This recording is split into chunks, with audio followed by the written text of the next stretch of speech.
Welcome back to the channel. In today's video, we are going to compare old versus new. We are going to compare the 7mm Weatherby Magnum versus the new 7mm PRC. We're going to, of course, look into the performance of these cartridges, which one might have the better design, and which one is going to be the right 7mm for you. Hope you enjoy the video. Let's just start with the original American Magnum, the 7mm Weatherby Magnum. Now, don't fact check me on this, but if my memory serves me right, I believe this is the first American 7mm Magnum that was introduced. So, way to go, Roy Weatherby. This cartridge was introduced, one of the originals, 1943, and it came almost 20 years before the 7mm Remington Magnum. It has very similar dimensions to the 7mm Rem Mag, but it's actually 200 feet per second faster, and we'll get into the performance in a little bit. And I've mentioned this before when I've talked about the 7 Weatherby. I think it's one of the most efficient magnums you can get. Let's see why. So, this 7mm Weatherby, I think you're going to want to shoot 150 plus grain bullets, 150 grain over 3,300 feet per second.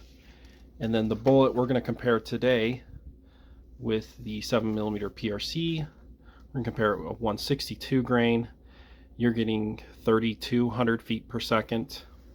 And then now here's where the Weatherby has a little bit of a disadvantage is, well, it has a 1 in 10 twist, so you can't really shoot the 175 ELDX, apparently. We'll talk about that.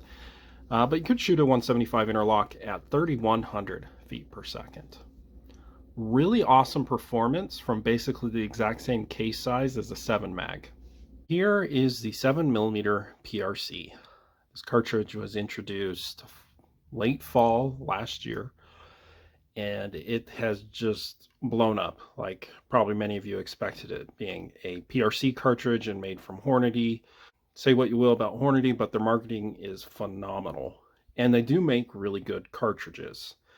So next to this 7mm PRC is a 7mm Rem Mag. So it is shorter, and what Hornady was really trying to get at, really wanted this to fit in a standard length action.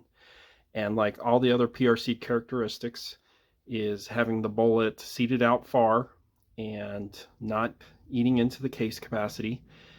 But also, something that Hornady has mentioned is they wanted a closer to a short Magnum than a long action Magnum. They say, and I definitely believe them, is that when you can get your powder filled up basically to almost 100% capacity, you're gonna have a better burn rate, you're gonna have more consistency with your velocities and accuracy. So that's kind of why they went with a shorter case instead of just necking down a 300 PRC. And of course, I can't forget to mention that one of the biggest differences between the 7mm PRC and specifically the 7mm Weatherby is the barrel twist. So if you look down here on Hornady's site, they come mostly in 24-inch barrels and 1 in 8 twist, while the Weatherby is a 1 in 10. So that 1 in 8 twist is going to give you the ability to shoot the heaviest, highest BC bullets that you can get in 7mm. But let's go ahead and look at how it compares. So let's just see what a 162 grain, 31 to 3150. So the Weatherby's a little bit faster. And on average, I think you're going to get about 100 feet per second more, maybe 50 if you got a pretty quick 7mm PRC. And so 175, 3,000 feet per second, while the Weatherby was at 3,100. And of course, the Weatherby can't shoot a 180 grain or a 190 grain, but it's very impressive performance from the PRC, especially in a 24-inch barrel, that 190 grain. So this cartridge is more on the efficient side than you would think.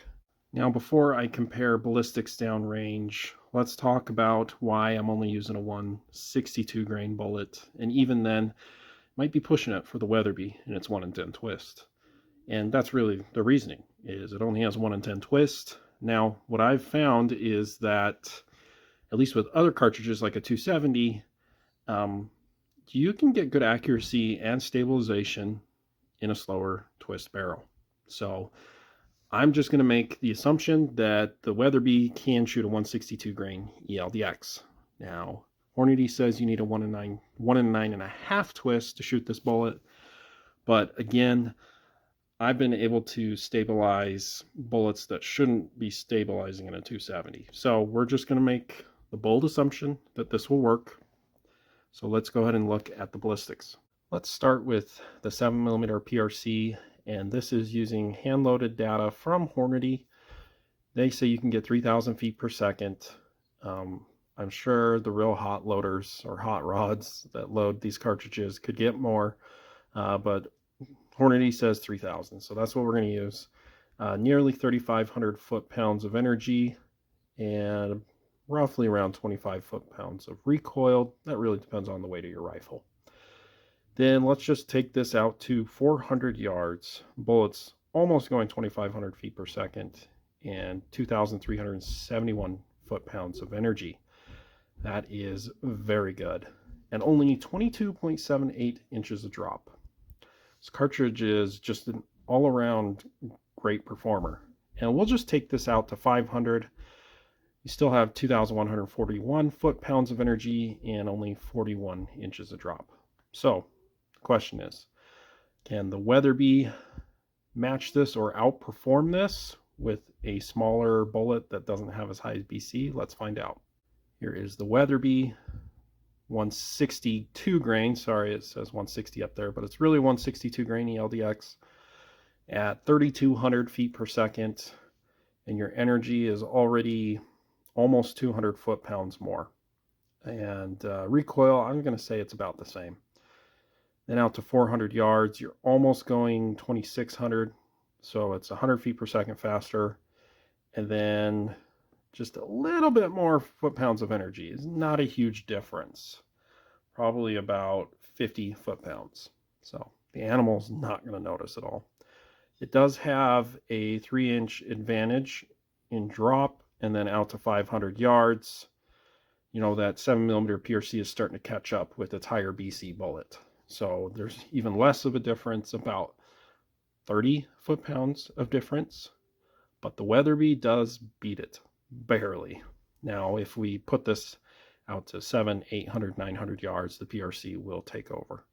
But it does have a 5-inch advantage and less drop. But yeah, they're very similar. So which cartridge is going to be better for you? I think the vast majority are going to pick the 7mm PRC just because of its twist rate, and it does have cheaper ammo, and all the rage right now is high BC bullets, and the PRC is specifically made for that, while the Weatherby is not at all. Now, the only advantage I see in the Weatherby is that it has a lot more hunting bullet options currently. I don't think that's going to last. I think in the next couple years, the PRC is really going to catch on, and every bullet manufacturer is going to make it. In fact, Weatherby actually makes 7mm PRC ammo as well. So Weatherby thinks the PRC is going to really be successful, and I agree with them. So it really depends what you want. Do you want kind of an old school, cool cartridge like the Weatherby, or do you want one that's, well, going to be a lot more successful?